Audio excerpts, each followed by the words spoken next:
Welcome to Slooh's celebration of the launch of our newest telescope to join Slooh's global network. Now, while I'm giving you this little introduction, we're watching a little video on screen of the telescope being mounted back in December.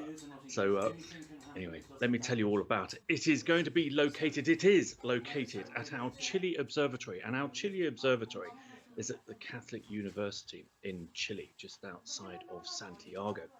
And they've got a huge observatory facility there, and Slooh's huge dome, you can see it there, housing 4 telescopes in total, is just alongside their own building.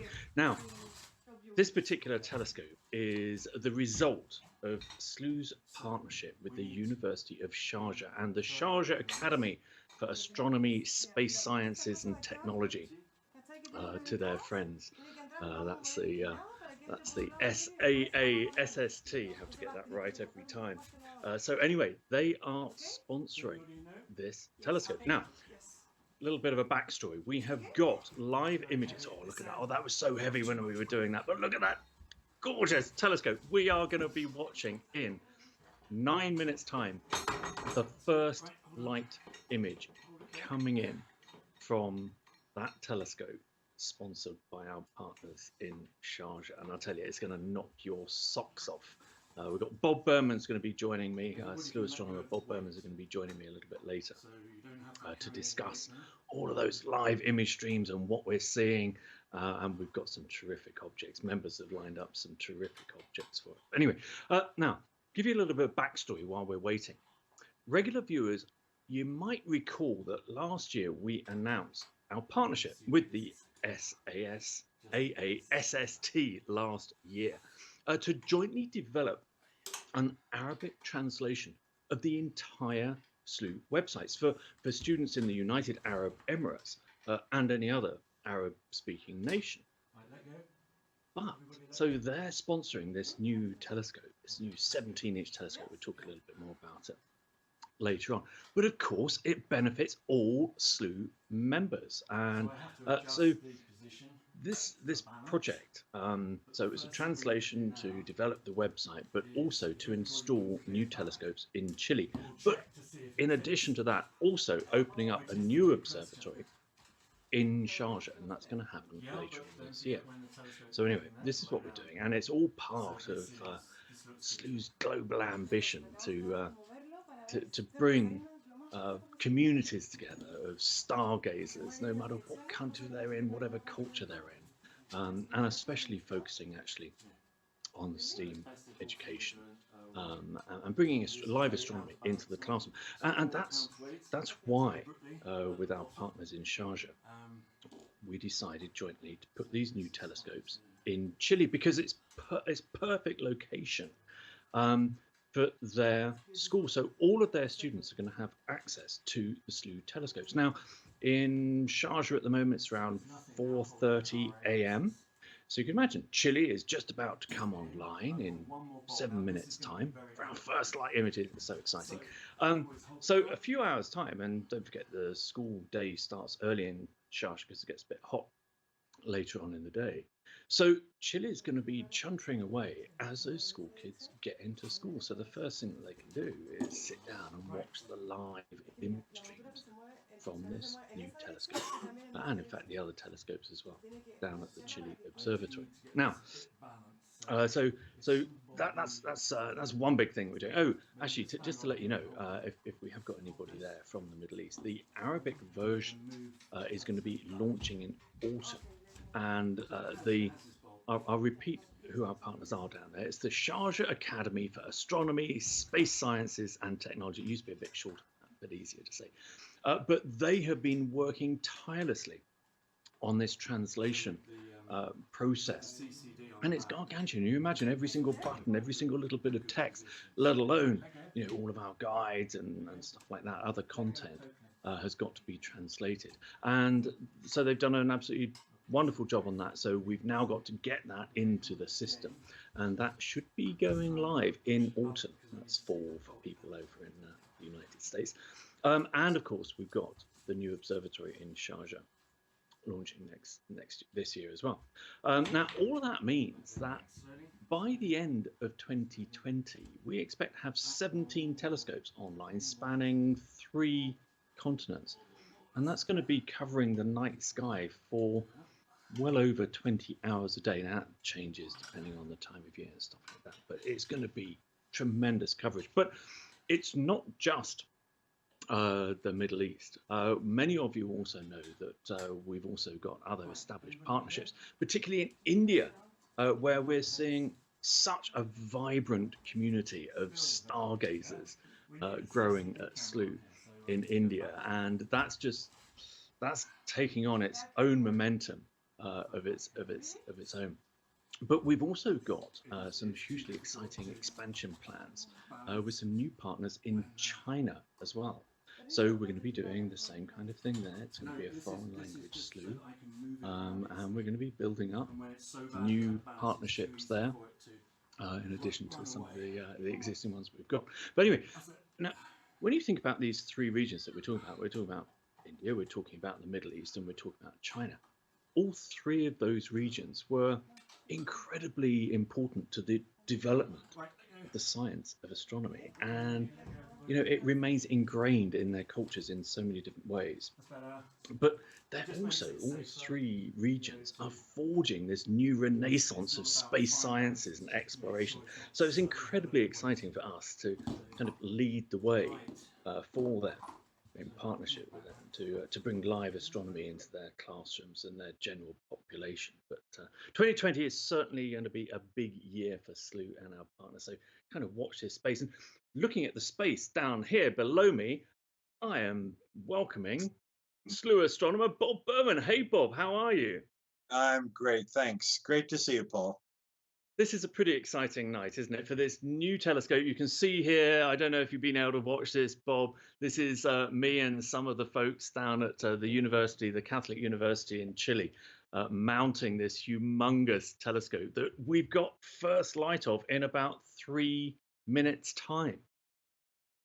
That's so exciting. First light is always for those people who don't know, it's hard to find an equivalent, because when a new bridge is opened, let's say, okay, traffic can then go across the bridge for the first time and go across the river without people taking ferry boats. But first light means the very first image that comes through the telescope and that we're all seeing, and it's gone back centuries. It's been a cause for celebration for centuries. Yeah, it has, and with modern telescopes now, there's obviously a certain amount of commissioning that you have to do beforehand. So, but what we have been resisting, and what I was resisting when I was over there, Bob, installing this new telescope, I was resisting the temptation to actually capture, some of the celestial gems that we're going to see today. Now, Bob, did you see the list? I did send it over to you. Did you see the list that we're going to be watching? What is it? What will be seen?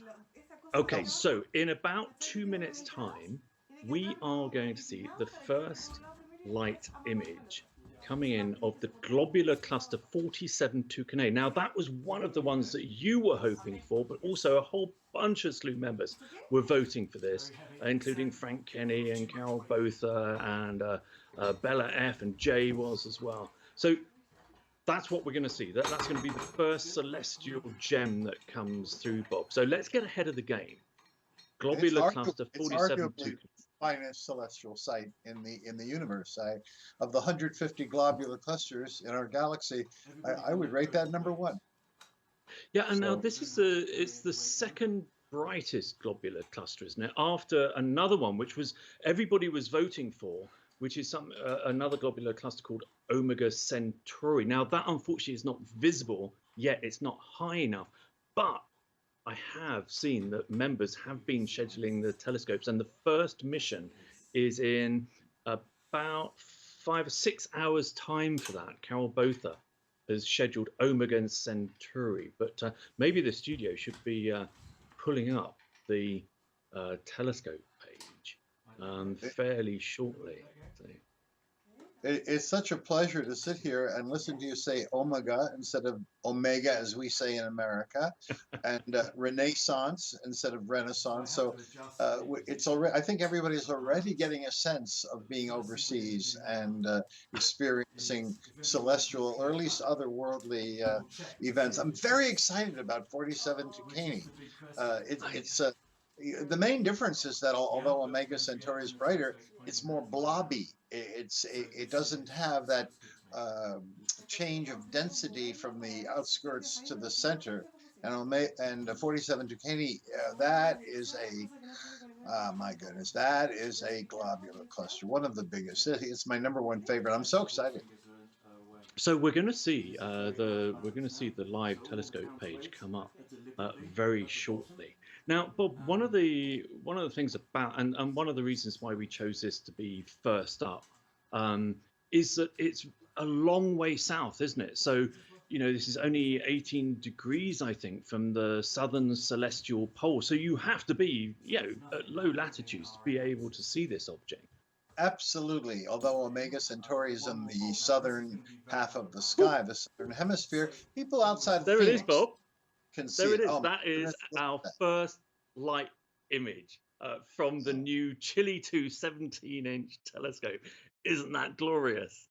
It's glorious. What a glorious globular cluster. And for people who don't know what they are, picture a million suns packed into a ball only about 200 light years from side to side. That's an awful lot of stars in a little space. And not only that, these stars are the oldest stars in the universe. They were born just around the same time as the Big Bang.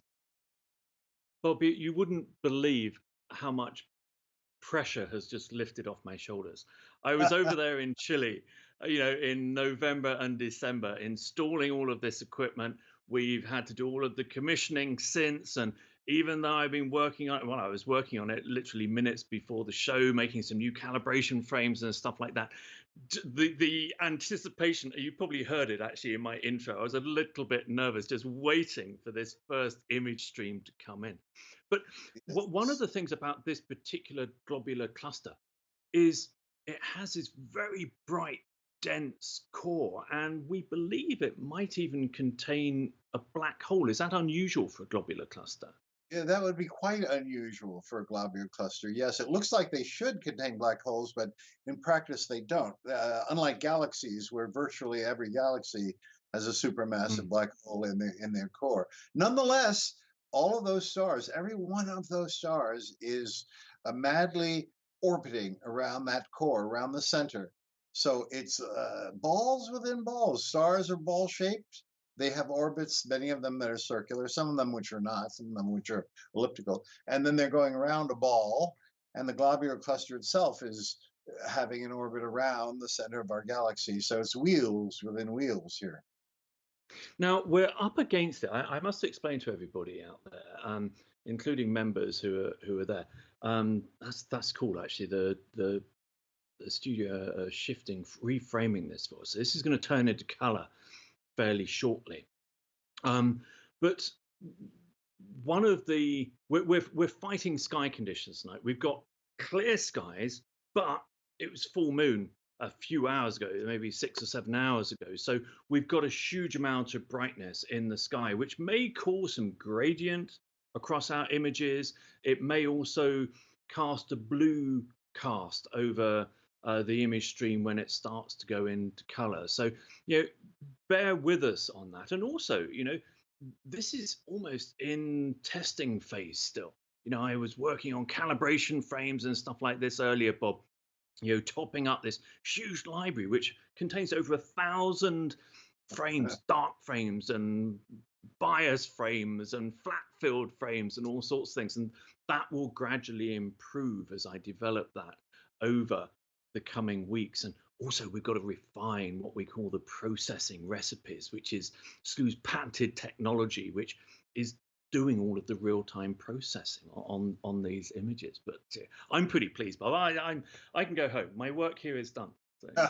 But the main thing is for people who don't know this, the first thing you test, or one of the first things are those stars little sharp, tiny points of light, or are they little streaks, or are they comma shapes? Are they little curves? Because that tests how well the telescope is tracking, how well Mm. it's aligned. This is an equatorial telescope, so it has to be perfectly polar aligned. And if those stars are points of light and not anything else, well, that's the first hurdle. Also, they have to make sure we have to make sure they're not double little two images or three images each, because that would be a sign that something has gone wrong too. The only thing, if I can call it a defect, and if I could be critical, which I should be shot for being, is that because of the full moon, I believe that's why the background is a little milky rather than it being inky black. Yeah, that's correct, Bob. And you can see There, there, actually now it's changing as the very processing as it good. comes into color, and then we see the glorious color coming in just as we move on to the next object. Now, this is going to start moving fast now, Bob. Now, this was the other one that you were after. This is the Tarantula Tarantula Nebula. Nebula. So, what can you tell us about this? This out of all of the objects that we were going to see through this new telescope, this is probably the one that I've been looking forward to the most. And more members voted for this in our first light than any other. So, Carol, both you yourself, Bob, it was on your list. Bella F, Jay, myself, I was a great big proponent of this. Now, we're also let me point out, you see there's some black lines on there, Bob. That's some of the flat fills that haven't been refined yet. So we've got all this little bit of refinement to do. But the other thing that I want to point out to viewers is that we wouldn't normally be imaging a faint nebula or galaxy at this point in the night. In other words, during the first half an hour, because full astronomical darkness hasn't actually hit yet. So we're still in this kind of semi-twilight, which also contributes to background noise and stuff like that. But straight away, Bob, I mean, we are seeing more nebulosity in the Tarantula Nebula than I have ever seen through Yes, any Slooh it's telescope. And gorgeous. this is live, and this is the big difference for Slooh. This is And people should happening realize live. that this is not just a nebula in our own galaxy. And when we think of nebulae, people think of the Orion Nebula or the Trifid or the Lagoon. There's many, the Omega. There's many nebulae, but all of them are not only in our own galaxy, but they're in our own section of our galaxy. This is in the next galaxy away. So Yeah. for it to have this kind of detail and largeness, even though it's almost 200,000 light years away, I'll say that again. The Orion Nebula is 1,500. This is almost 200,000 light years away, which means it is the largest star forming region in this whole section of the universe. There's nothing like this in our entire Milky Way galaxy that we know of, or in the Andromeda galaxy.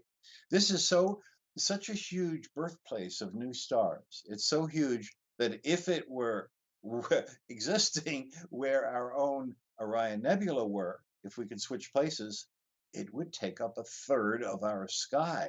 You'd look up And cast shadows. and cast shadows.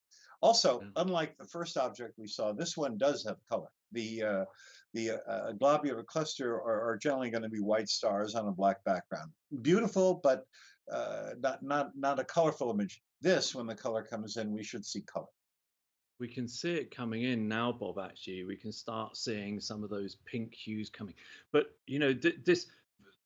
this is remarkable to me because we're under a virtual full moon where we haven't even hit astronomical darkness fully yet, but we can still see this vast expanse of nebulosity over to the edges. And what we're seeing on the screen actually is we've chopped the top and bottom of the image stream, so there's even more of this image now. To put this in perspective, the kind of middle core bit, maybe taking up about a third of this field of view, that's the degree of nebulosity that we normally see through the other Chile telescopes. So this additional aperture that this huge telescope has got is just sucking up so many more photons, Bob. But why is aperture so important, on telescopes? This is a human. Oh, look, the colors coming in, Bob. Look at this. Sorry, I get Oh, distracted. my goodness. Wow. And to think that this is happening on the night of a full moon. Many observatories around Yeah. the world close up around Close. full moon Yeah. because you cannot do good astronomy around full moon. And yet Slooh is not letting is saying, never mind that. We'll do it anyway. And look at the result here. It's just amazing. Aperture is important Mm. because every inch of diameter of your mirror or your lens is going to gather more light. You can't magnify without first making the image brighter. Otherwise, it would just be a hopelessly dim, blurry mess. So you need as much light as possible. And this telescope is a half meter, which is huge. But also, I know the listeners, most of them don't know this. People who know telescopes know this, that this is a particularly prestigious kind of telescope. People who know telescopes know that plane wave instruments are the Yeah. peak of what's quality. So we have quality optics, we have large optics, and it's located in a place where much more of the sky can be seen overall than any observatory in the United States. So do I sound excited about this? Of course I am. Bob, this is absolutely remarkable to me. I mean, I was at 7 a.m. this morning. I was tweaking the processing presets for this, for all this real-time processing and the color of the stars which are popping out. You spoke earlier about how pinpoint the stars were. I was still finishing off our focus calibration some 18 hours ago as well on this system, and these are not good conditions. But my goodness, it's so paying dividends. So here's the other object, Bob, that you said you would like on our first light show list. And we tell us what we're looking at now, Bob. Well, this is the what the Irish call the O'Brien Nebula, and the rest of us call it M42. It's also one NGC 1976. It has a lot of names, but it's popularly known as the Orion Nebula, the brightest nebula that can be seen in our skies, and it's dangles from the sword of Orion. These days, people are looking at Orion because Betelgeuse, the famous star, has gotten so dim that we can't believe our eyes. That's only as bright as the other shoulder of Orion, Bellatrix. So we're staring at a suddenly unfamiliar looking constellation, but in that constellation, this is familiar. This is Look at the the birthplace of new stars, and we can see them popping into existence. Those stars inside this nebula. Look how many are in the nebula compared to outside. Look at the lower right part of the picture, the upper right, and you'll see fewer stars than you see on the left. Well, that's because those are actual newborn stars coming into existence, and they tend to be blue. We may see their color when it comes, and when the full color comes of this, what a beautiful nebula, because it's three kinds. You get three for one with the Orion Nebula. You have an emission nebula, which means it's emitting its own light like a neon tube. It's a reflection nebula, so blue light from the nearby hot stars that it is creating are being scattered and reflected, and so we call it a reflection nebula. All the blue colors are from that. And then there is the blackness that are just absorbing light and blocking it. We call that an absorption nebula. So all three types of nebulosity, absorption, emission, and reflection nebula are all here, all together. And when we see the colors, each one is going to color code itself. We don't need to use false color or like label it with some kind of a fake coding. It's going to code itself. Bob, I've been doing this now for 16 years with Slooh, and I've got a little bit of disbelief in me tonight to see the definition of those dust lanes under these conditions so early on at night. The observatory, it's been incredibly hot there today, so all of the equipment's hot, so all the air around it is bubbling, but we're getting this extraordinary clarity on these live image streams. Oh, just to remind everybody, so this is Slooh's newest telescope. It's been launched tonight. This is the first time that members have been using it. It's sponsored by the Sharjah Academy for Astronomy, Space Sciences and Technology. And their students are going to be using this together with the Arabic version of Slooh's website later on this year. I hope they're going to be quite pleased, Bob, given these. I mean, we are still in testing phase. This is the extraordinary thing for me. Well, all the features are there. You know, a century ago and more, the Orion Nebula was so popular and so famous that every one of those little bays and curving streams of nebulosity had their own name. That darkness Really? on the lower right, where it curves, that was the bay of something or other. It had its own nomenclature. And if you were really a true astronomer, there's probably 100 different terms to memorize about the different parts of the Orion Nebula. Well, we've spared everyone that because astronomy has spared us all of that naming process. So just know that it's largely seen as like gull wings. You can see that the general thing is a upward sweep, as if they were the wings of a gull. And this giant cloud, about 30 light years from side to side. Imagine if you could travel at the speed of light, which would let you get from America to Europe in a tiny fraction of a second. It would take you 30 years just to cross it, Now, not to get there, just to cross it. now, Bob, we just timed out on that mission before it went to color, and we got some tweaks to do with that as well. Um, so much depends on split-second timing from mission to mission, and this is all running fairly fast tonight. But once again, I just want to point out to members especially. You can see some black streaks going across here. These are the flat field frames. We haven't finished off doing our processing our new flat field frames. And flat field frames are the calibration frames that take out the gradient, vignetting. If there's a spot of dust on the optics, it makes what's called a dust motor donut. And these flat field frames are designed to get rid of all of those, but we need sufficient of them to get rid of some of the trailed stars, because we actually take images of the dusk sky. So I was doing some this morning at dawn and doing some at dusk this evening. We need to Now, do more of them, and that'll get rid of those lights. So, Paul, yes, Bob, I'm butting in to do something rare. This is going to surprise you because go on. I'm very flattered that you think I know the sky so amazingly well. I know it pretty well, but this, of course, is a barred galaxy, a wonderful barred galaxy, but I don't recognize which particular barred galaxy. So tell me, what are we looking at? Okay, so this is a favorite of a lot of members. We see an awful lot of missions scheduled for this. I always think it looks like a science fiction lapel badge or something like that. Something out of Star Trek. And as you say, it is a barred spiral galaxy. And this particular one is called the Great Barred Spiral Galaxy, which is NGC 1365. 13.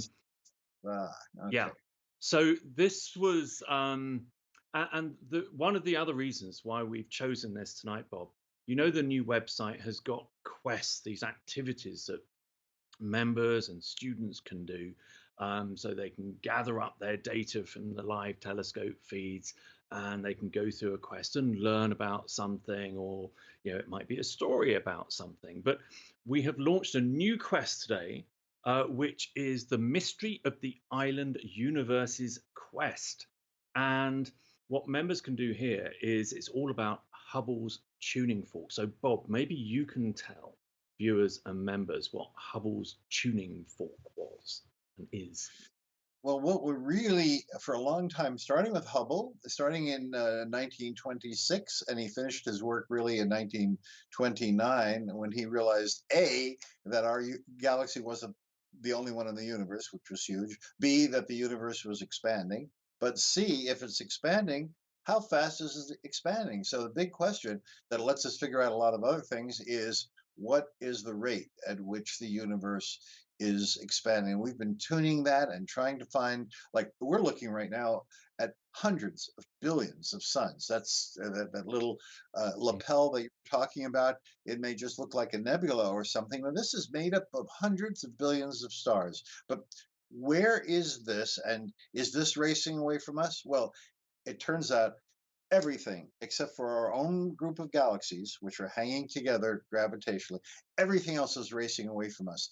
And here's the bottom line. Took us a century to get to this point, but everybody can learn it, memorize it right now.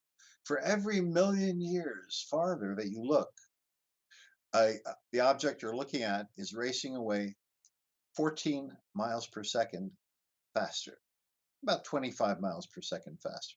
So I'm using light years, not parsecs. I'm using miles instead of kilometers, because just using the terms that most people can think, picture, relate to.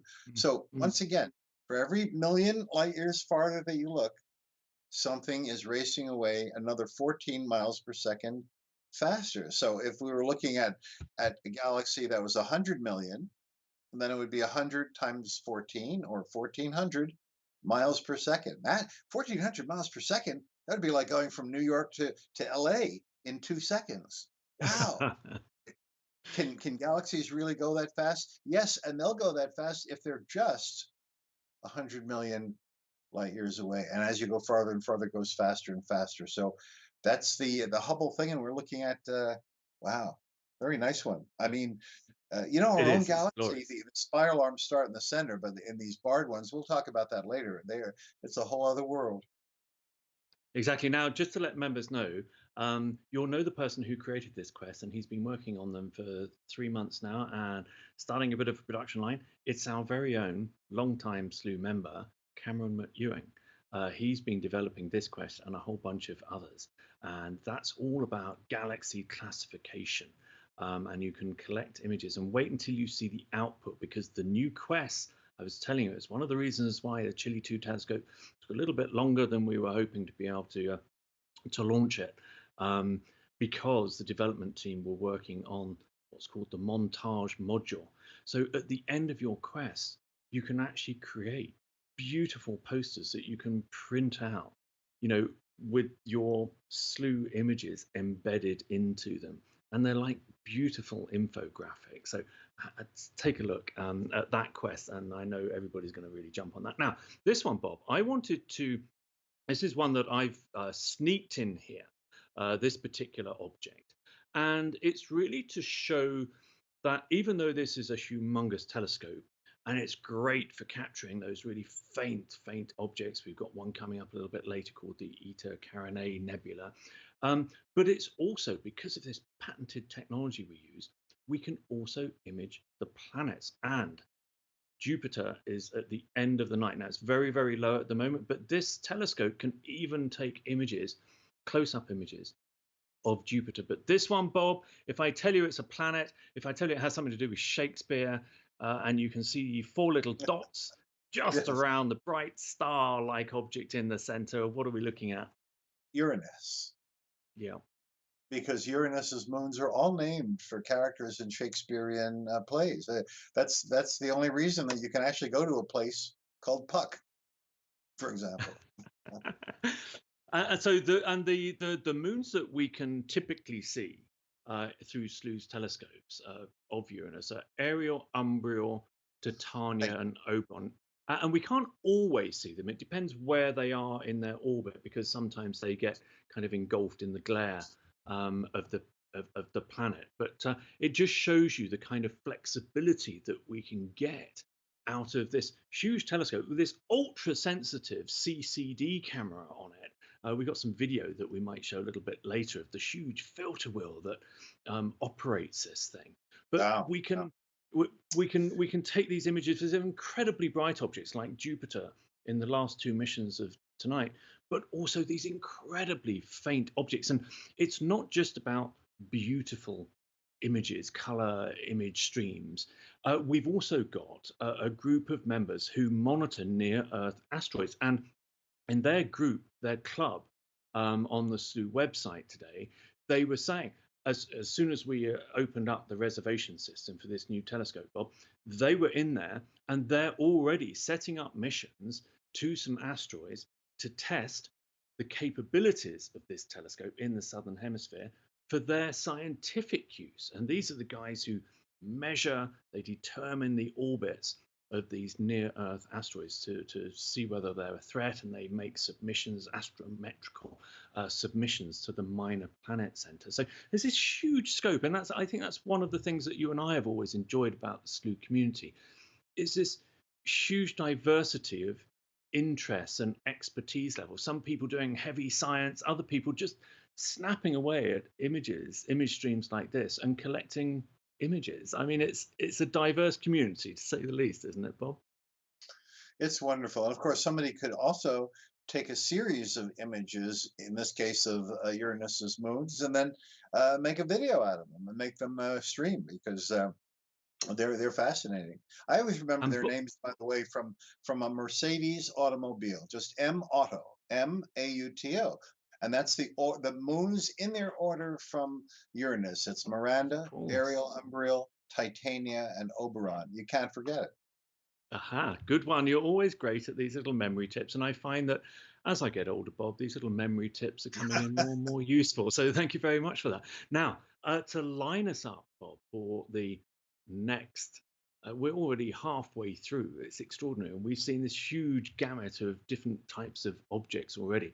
We're going to see another galaxy next. Now, this one has a whole bunch of names and bang on cue, here it comes. Now, I think for a lot of people, this is known as the Sculptor galaxy. I think some people in the US call it the Silver Dollar Galaxy, but it's kind of more commonly known as the Silver Coin Galaxy, NGC 253. It's pretty glorious, isn't it, Bob?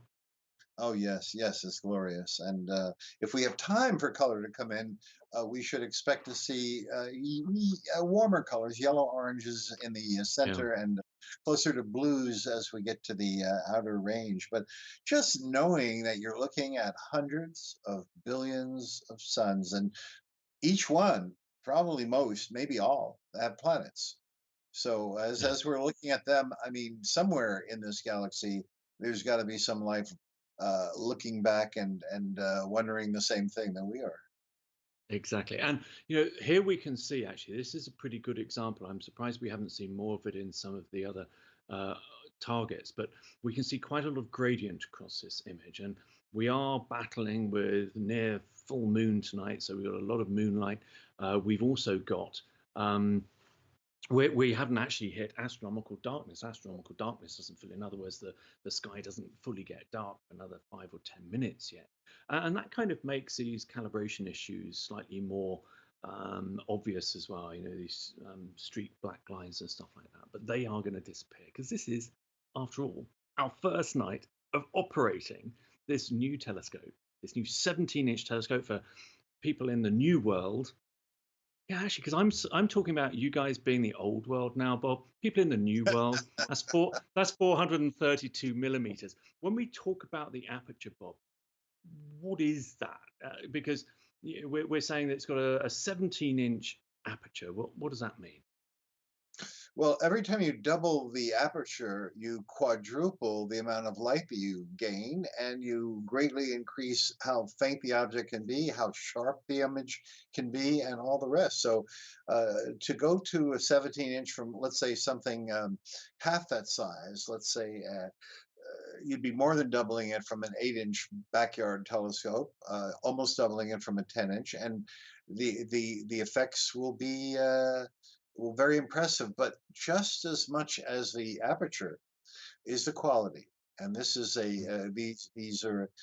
these will be quality images that I can't tell you how excited I am. In fact, I'd like to do a piece on this, on the new instrumentation for Astronomy magazine. I'm going to be in Chile this coming December. So let me talk to you guys about it. Maybe we can do Oh something yeah. like this. Yeah. I think more people should even know about this. And what we're looking at here actually is we're looking at the one corner. So we've got the top right.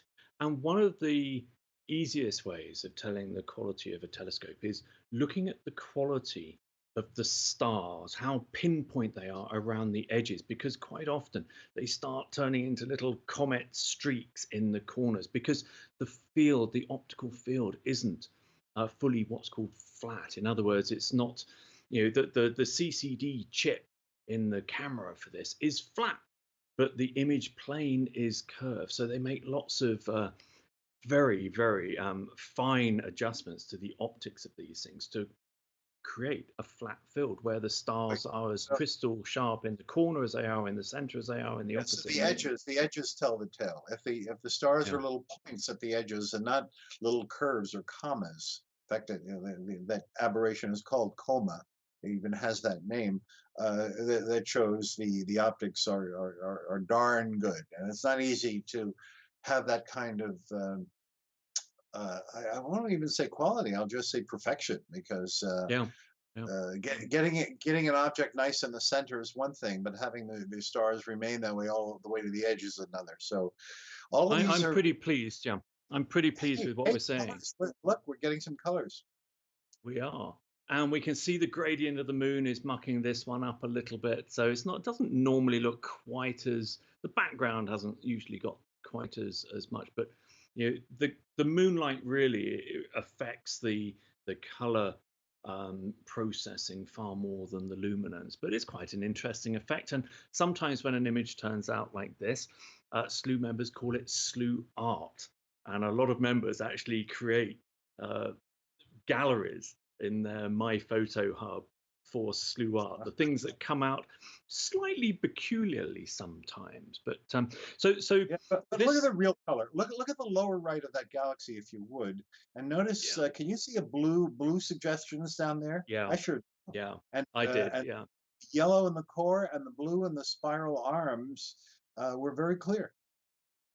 Ah, now this is one of my favorites because I always think I do like a bit of Star Trek every now and again, and I always think that this particular object looks a bit like one of the kind of alien starships, with that big kind of bridge end on it.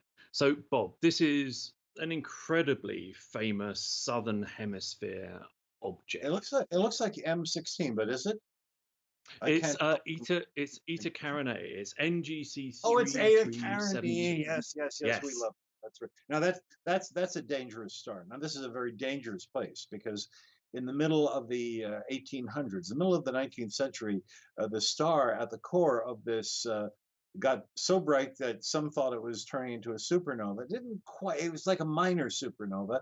Calmed down again, and everyone thinks that, well, it could blow. People are talking about Betelgeuse these days, but that it could really blow into a serious supernova. But in the meantime, it's one of the most violent regions of space, and it's being powered by stars that are more massive than anything we've got in our section of the galaxy. These stars have masses that lie on the edge of what we think is even possible. That as the Yeah. stars rotate, we think the star should almost break apart. They don't quite, but we've got very strange, very massive, hot young stars whose ultraviolet energy is making this whole thing glow. And we'll see that later. We'll see how the nebula glow like a neon tube when the color comes in. Now, this nebula is absolutely massive, in comparison to something like the Orion Nebula. But you know, it's not very well known because it's in the southern hemisphere, and southern hemisphere skies were not that explored really until the mid 1700s, really. And this, like so many southern hemisphere objects, was first catalogued by Nicholas Louis de Lacaille. Is that how you pronounce his surname, Bob? I say Lakai, but my French is probably not much better than yours, or may be worse than yours. So don't Okay. trust me on that. But it's true that the mariners who were sailing south in that period of colonial exploitation that is not that is not even good to talk about these days. It's not politically correct, certainly. But as these mariners sailed south, they started seeing things that you could never see from back home in Europe. So all the observers, most of whom were English and French, and some were German, some were Italian, were seeing brand new objects. So as they went south, they named the constellations for the things they saw around them. For Yeah. example, we have Mensa, named after the Table Mountain of South Africa. Oh, Bob, We have, color. Look at oh, this. this is it. We Wow. predicted the color that look at this. It's being made to glow just by the massive nature of these stars that are embedded within it. So new stars are forming. Some of the stars are so massive that they won't live long. And that's what we saw in the middle of the 19th century and might see again sometime. And the only question is, how do you pronounce it? The constellation is Carina, and but we use the Latin genitive form, so that would be Carini. You'll see different pronunciations, and I'm not in the mood to say anyone's wrong here, so we'll just say it's Eta. And by the way, the fact that they call it Eta is weird too, because that's a Greek letter. Now, Greek letters are assigned to stars. So that means that early on, one of the astronomers who saw this, and we're talking about Johann Bayer, thought he was looking at a star. That's how bright it was. You don't need a telescope to see it. And Right. he just listed it as the star Eta in the constellation of Carina. And to this day, it's known as Eta Carini, if you prefer that pronunciation. But as those people went south, they discovered all these new forms. They named them after the gadgets they had on board. There was microscopium and telescopium and fornax of furnace, Yeah. and they filled up the entire southern sky with one giant ship. Can't blame them. They were mariners. So you have a huge ship, Argo Navis, Okay. Yeah. that in 1930 astronomers finally said, no, that's too big. You're taking up the Split it whole up, southern didn't they? sky with that. So they broke it up into the poop deck and to the sails and the keel, and so that's why these days we have Puppis and Vela, the sails, and all the rest.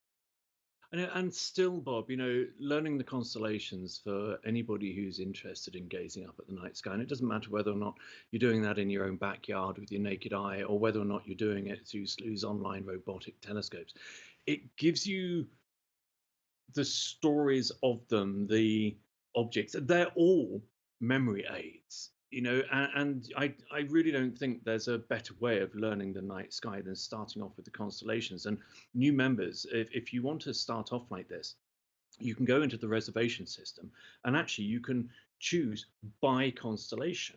And when you choose that option to control the telescopes, it will list for you all of the objects visible in that particular constellation. So that's a really good way of doing it. And what we're doing at the moment as well, Bob, is we're working on some more of these quests, these collection quests, where people can collect seasonal gems. So some of the best spring, well, they're going to be dual actually. So spring in the northern hemisphere, fall in the southern hemisphere. So you can collect and create this huge, beautiful poster with all of your images that you've collected of And I the think you're celestial so gem. you're so correct. Learn the actual sky. This is the ancient Mm, way of knowing the sky that the ancient Arabs who named the stars in the first place, most of them, did, and the ancient Greeks. And if you get your PhD in astrophysics, as somebody who's on NPR with me once a month did, this young woman, they don't even teach the sky. She does not yeah, know a single star in the sky. If you said to her, yeah, "What's that bright star?" she'll go, "I don't know." So, yeah, uh, yes, we need the modern knowledge. We need the math. We need the physics. We want to calculate orbits and that stuff. But even if you're doing that, don't neglect the yeah. ancient, traditional, classical astronomy of the stars and the constellations. That is the real stuff that's actually there. That's just Yeah. what you were saying, and I couldn't agree more. Yeah, I know it adds a whole new depth. And as I was also saying at the beginning as well, Bob, the Middle East connection to the development of early astronomy, because of course astrology was outlawed, so that's why the true science of astronomy was developed there. But also, our Chinese partners, our partners in India, these are places where there's this resurgence of space science. They were kind of at the birthplace of science, of astronomy as a science, but now they're at this resurgence as well. So it's marvelous to be working with these partners. Just to remind viewers, we are looking at the new Chile 2 Wide Field Telescope. This is sponsored by the Sharjah Academy for Astronomy, Space Sciences and Technology, who are also helping us translate the entire Slooh website into Arabic, so all of their students can be using this telescope that we're watching now. Now, Bob, before this one disappears, we talked about Edwin Hubble a little bit earlier on, and this is Hubble's variable nebula, and we've included this because it showcases what members do when they get together. Last year, a group of members got together and they monitored this every single night for 9 months, and they turned it into an animation. Now, any Slooh member, you can go off to the club. There's a whole club devoted to this, and you can see the resulting animations. Bob, I'm putting you on the spot here. I don't know if you know very much about. I suspect you do because I haven't yet found anything that you don't know. But can you explain why this is called Hubble's variable nebula? Yeah, because you don't normally see variability in the brightness of deep space objects. We see stars, those people who know the night sky. Of course, these days, Betelgeuse is famous for bizarrely getting Mm. fainter than anybody alive has ever seen it. But there are famous ones that we like to look at, Algol or Beta Persei, which loses half its light every 2 days, 20 hours, and 49 minutes. You can set your clock to it. And Al Ghul. Al means the in Arabic. Ghul means ghoul. It means the demon. So obviously, the ancient Arabs were very aware that this star changes its light almost unlike any other. And they Mm. called it the demon star, Algol. Then you have a Lambda Tauri that loses its half its light also in 1 hour less than 4 days. So we like these odd stars that change their light. Sometimes the reason is because there's two stars going around each other and one eclipses the other. But this one, this nebula is unusual because the light of the entire nebula changes. And that's Yeah. because the star responsible has a variability. So because of that, it makes us really pay attention to it. And the animations that the team in the club did, Bob, you just see these waves of light as the radiation, the energy from the star right at the center of that, which we don't actually see. We don't actually see the star. The nebula obscures it totally. But you can see these waves over nights and weeks and then the months just rippling through it. It's the most extraordinary project and the longest term project that members have ever Wonderful done. projects. And this is the kind of thing that's serious. Let's call them amateurs, but these are people who are so immersed in the sky and will take the trouble to do this and create results that professional astronomers don't do, mostly because their research grant has not given them the money to do that. So even though most will say, "Yeah, that's a very cool thing," hey, send that to me. I'd like to see that. The stuff that Yeah, Slooh I will. members do. I will. Yeah, But exactly. And the professional astronomers would never get that amount of telescope time to be able to follow something up like that over such a exactly. long period of time. So, Bob, we are on to the next first light. I call it first light. I'm kind of treating the whole of tonight as first light, and this first hour as being our first hour of first light.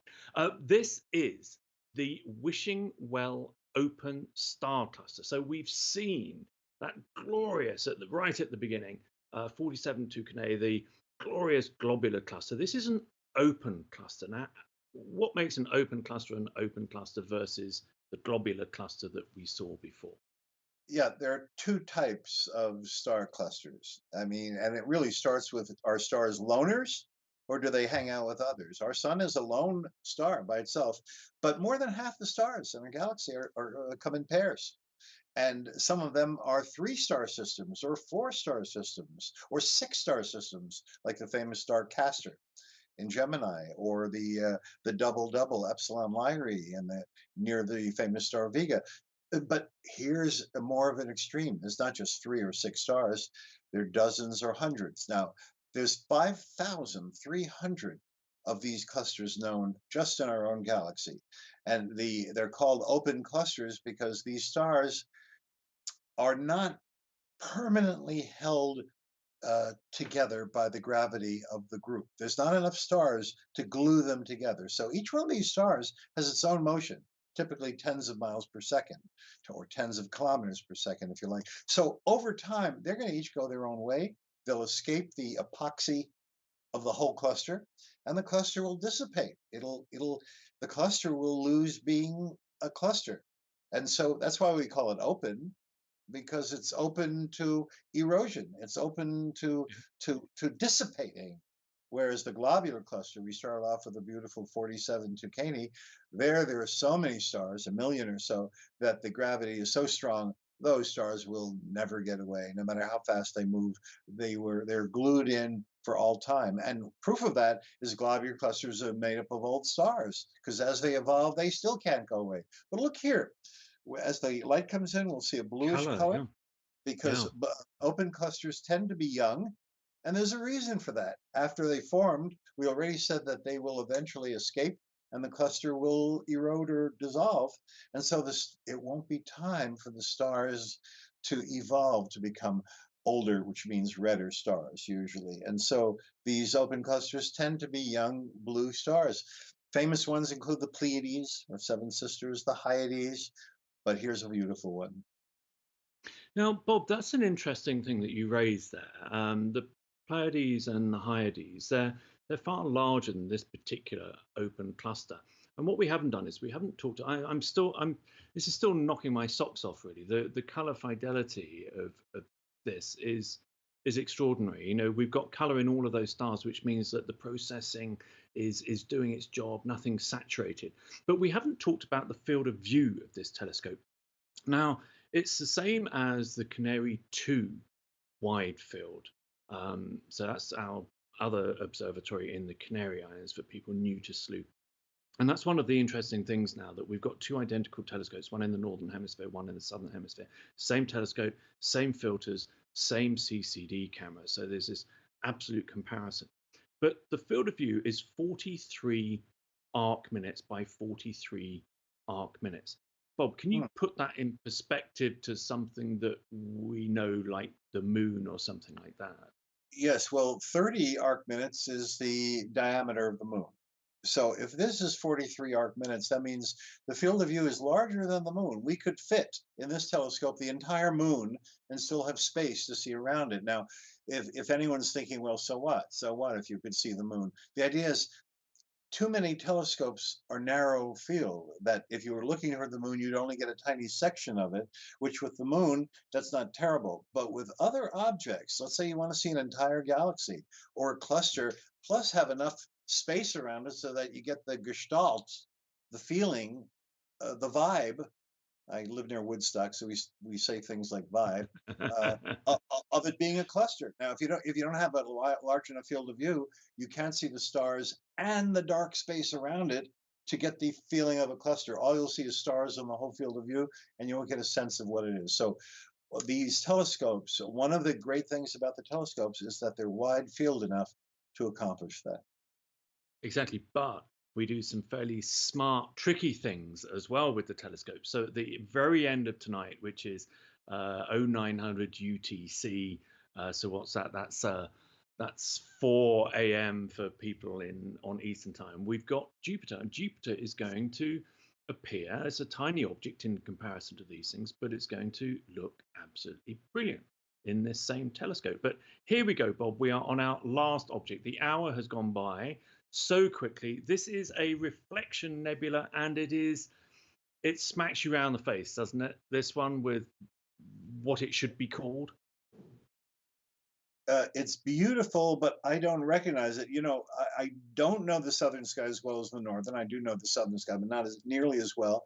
Well, And you'll know this. You'll know this immediately, Bob, when I tell you. NGC 1977, the Running Man Nebula. yeah, well, you look at it. You can see in all the There you can photographs see it. Yeah. that it looks like a man wearing perhaps a bat wings. This is a man who's going to jump off a cliff and perform one of those the dives because he's wearing a flying suit. What do they call them? Those ones that let you Oh, actually, yeah. I know the ones. I know the ones you mean. Yeah. because dangling from his wings, the running man, you see he's got some thickness on the wings. So either he has some edema, some serious swelling of his biceps, or he's wearing a flying suit. But yeah, the Running Man Nebula, and you know what we're going to get, of course, with any nebula, what we look to see is what color is going to come in. Not just because Yeah. we like color, we do, but it tells And us here it what's, comes, I think. yeah, because if it's red, that means those stars that typically are born in a nebula, and you were talking about the last open cluster we saw, this one has an open cluster embedded in it. Look at the stars around the nebulosity and look at the number of stars, let's say in the lower right or in the upper right. And you can see there are more faint stars in that spot, which means it's an open cluster, which typically get born in a nebula like this. Now, once they're born, their energy tends to excite the hydrogen gas in the nebula, and if it excites it enough, you'll get a red glow. If it merely reflects the light, you'll get a blue glow. If it doesn't do either and there's too much carbon dust, then you'll just see blockages. You'll see places where there's no glow at all. So when the color comes in, that's going to give us a storybook. That's going to tell us the science behind what we're seeing. So Running Man Nebula, Bob, it's all part of this enormous region in Orion, isn't it? We saw the Orion Nebula earlier, but there's the Flame Nebula as well, and then we got the Yes. Horsehead Nebula. Look at this. Here's the color. Tell us what we're seeing here, There. Bob. Oh my goodness, what a gorgeous thing. So the answer to that is all of the above. We Yep. see a emission Blues and nebula. The red. red is actually glowing on its own. The blue is reflecting the light. It's actually scattering the light from the, and look at those blue stars. We're seeing the true colors. They, Yeah. in astronomy, the stars are never saturated colors. So you don't get rainbow type colors. You get pastel colors, and they're subtle. For example, on the left side, look at the brightest star on the left side. Do you see that it looks like a double star with a slightly bluish white bottom star and a slightly orangish Yeah. star Yeah. above it? So that's the kind of thing to look for. They're pastels. They're subtle. They're not in your face. They're not traffic light type colors. But I'll tell you this: that nebula is sort of saturated color. Those reds and blues. Yeah. Do you love this? I love this. I do. Once again, just to point out to viewers, we've got a lot of background noise on this. So all that background kind of fuzziness, that's because we're under full moon tonight, which And really doesn't help. despite that, the whole Orion region is actually the our own spiral arm. Our spiral arm, when you look in the opposite direction from the center of the galaxy, you look away from the center, and you get to the next spiral arm. But before you reach there, you reach the entire Orion complex. So you're seeing that nebulosity. You said it correctly before that all of Orion is wreathed in nebulosity. In some places, it's more concentrated, like in the Orion Nebula, or in the Flame Nebula, or in the Horsehead Nebula. And some places it's more scattered, but boy, that was gorgeous. We got to go back there and see that again We sometime. have. We've got to do this again, Bob. I think not just for First Light, but maybe we should reconvene in a month's time because there'll be a whole stack of new objects that are returning to the sky. But also, we will have honed this telescope down to the last few little squeaks and turns of every screw. But this actually is now out of our show that we were organizing. This is the next mission that's running along, and this kind of reminds me of what I love about watching all of the missions. So if you're not a Slooh member and you don't really know much about Slooh, different people control the telescopes for what they want to look at. But everybody, all members, can watch everybody else's missions while they're controlling the telescopes. And what this one reminds me of here, Bob, is those lovely little surprises that you get. So this is the Meat Hook galaxy, and we can see why it's called that. But the thing that caught my eye was there's an added extra here, just off to the left, left and above, and halfway over. Another There's galaxy. another little, exactly that little patch. You can tell it's not a pinpoint star. You can see there's fuzziness around it. And we've got another galaxy in that same field. And sometimes, especially with a telescope like this, which has such huge light gathering capabilities, can capture really, really faint objects, also has a fairly large field of view. You actually get the interest is what's surrounding in the background galaxies and stars and other, bits of nebulosity and stuff like that. Yeah, So, yeah, auxiliary things. And we have to apologize, Meat Hook. I mean, for you vegans out there, obviously no vegan named this. And generally, the names in astronomy can't live up to the glorious objects themselves. What could? I mean, you're talking about a city of 500 billion suns. What name could even do it justice? But Meat Hook, I don't know. But realize that these arms of the spirals, look how far out into space they go. yeah. Generally classify galaxies according to how tightly wound those spiral arms are. For example, in our galaxy, we call ourselves an SB because arms that are very close in. Now there's a big nucleus, and then the arms are right where the nucleus is. That would be an SA galaxy. SB, the arms are a little bit further away. That's like us and Andromeda too. SC, the arms are more spread out into space, and that's such as the Whirlpool galaxy.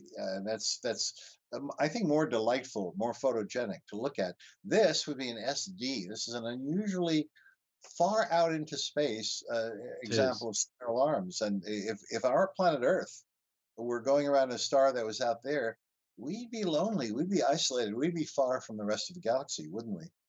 Yeah, and we wouldn't see much of what we see in our own galaxy, the Milky Way going across the sky. We'd hardly see any of it at all. Now, if any viewers out there are interested in learning a little bit more about the different types of galaxy, don't forget that we also launched today our new Mystery of the Island Universes quest, where you can go on the hunt for all of those different types of galaxies that Bob was just describing there and create a glorious poster that your friends and family and everybody else will just, their jaws will hit the floor, especially given the kind of imagery that we've seen coming out of this new Chile 2 wide field telescope. Don't forget, it's sponsored by our partners in the United Arab Emirates, the Sharjah Academy for Astronomy, Space Sciences and Technology. And they have a planetarium down there. They do a huge amount of outreach.